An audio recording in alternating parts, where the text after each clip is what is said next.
Dr. Janet Beeler-Marfisi is a researcher at the Ontario Veterinary College and has been looking at the impact of pollution on equine health.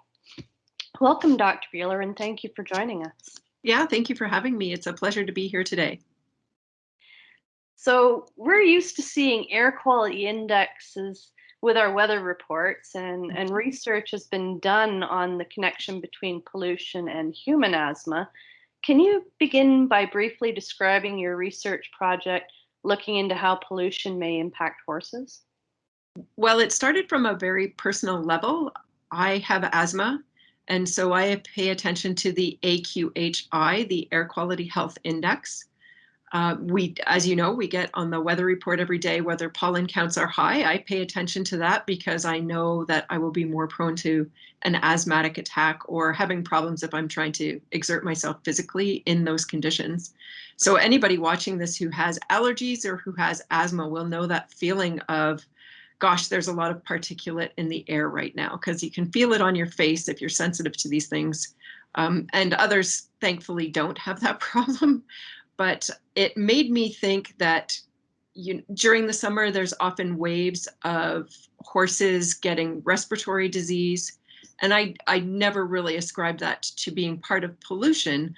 But I thought, gee, what if this is contributing to it, just like it contributes to humans with problems with asthma or humans with cardiovascular disease, like if they have heart disease or other types of underlying lung disease. Then they look at the AQHI and they can modify their outdoor behavior during that time. So I have always been worried ever since my early days around horses that they were suffering from the same problems I was, and we're making them go out as performance athletes, which I am not. They're performance athletes. Are they being affected by any degree the way that I, as a non-athlete, am being affected by it? So having asthmatic attacks or things like that, or even, their lungs are so important in their function as an elite athlete. Even the slightest bit of inflammation or something like that could decrease their athletic performance and their longevity in their careers. So the first paper I did on that topic, yes, they did have airway inflammation in association with higher air pollution indices. So little various portions of what goes into the air quality health index, certain things within that were associated with increased inflammation in the horses that we saw. In your research, you talk about lower airway granulocytes, and you found an increase in those correlating to pollution. Can you describe what this means? So the lungs have cells that live in them normally inside the air sacs where we do our breathing, and they protect the lungs against things that we breathe in. So they're supposed to be there, but if they're increased, it implies that there is some inflammation that they are, or something that the horse has breathed in that they are responding to. So they could be thought of like a bunch of soldiers, and they're there to protect us. And so there's a normal amount of soldiers in the lungs. And when the horse breathes stuff in, those soldiers go, okay, are you something that I should be worried about? Or are you something that I could say, meh, whatever, I don't care that you're there. So when the soldier encounters something that they care about, then that brings other cells in. My coworkers and I noted that there was an increase in certain types of inflammatory cells when air pollution was high, which implies that the soldier was noticing something that it didn't like and it wanted the body to protect the horse from. So that inflammation was happening. And because the horse is an elite athlete, any sort of even minor inflammation can lead to problems with breathing, and any sort of minor inflammation can lead to decreases in athletic performance. So that's why it is important to know about. Great analogy.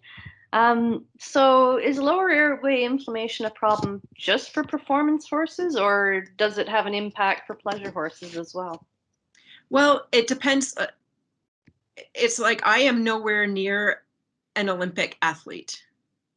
So I would be like the average pleasure horse. But an elite athlete will they will be more impacted, if you will. Like the lesser athlete, like me, the pasture horse, the lawn ornament. It's not it's awful and it's unpleasant to have an asthmatic attack, definitely, and it can be injurious and not good for you, obviously, not to deal with those. But the elite athlete suffering from asthma, that has knock-on effects to how much money they earn as an athlete and how long their career will be as an athlete if that inflammation goes unchecked. Was proximity to a city a factor in your study?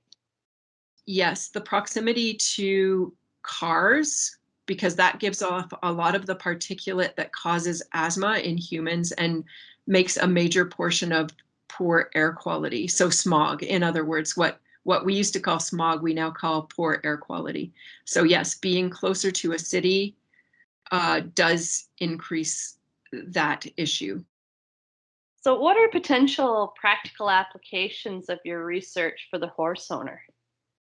Well, for the horse owner, horse trainer, I I have always imagined that looking at the air quality health index might dissuade people from training on days where there's high air pollution. So when the AQHI is high, avoiding making horses breathe all that junk in.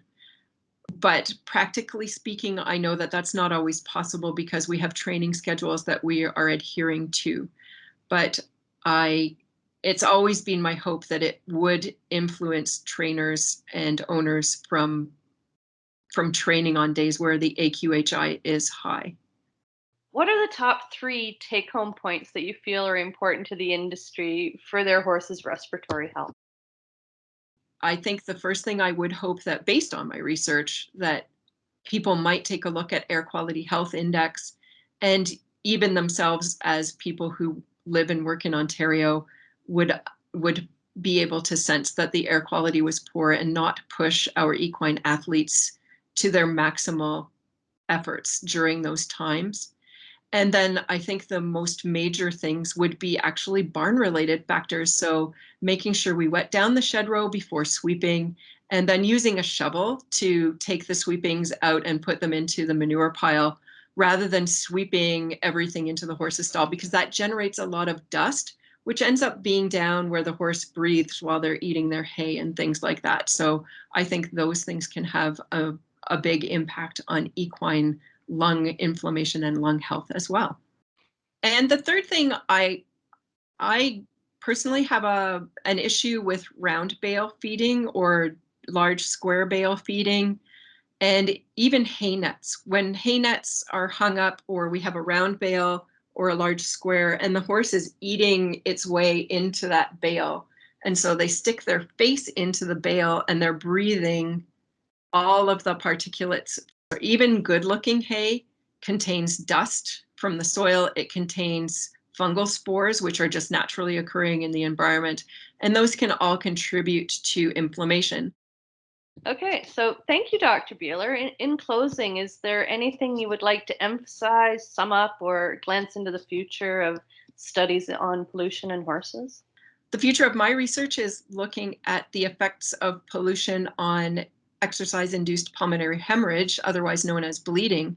So we're very excited for all of that information we have coming in, especially as we have populations that are working, training maximally, racing maximally right beside Lester B. Pearson Airport here in southwestern Ontario. So there's a big concern that those horses are working under an increased burden of particulates from smog.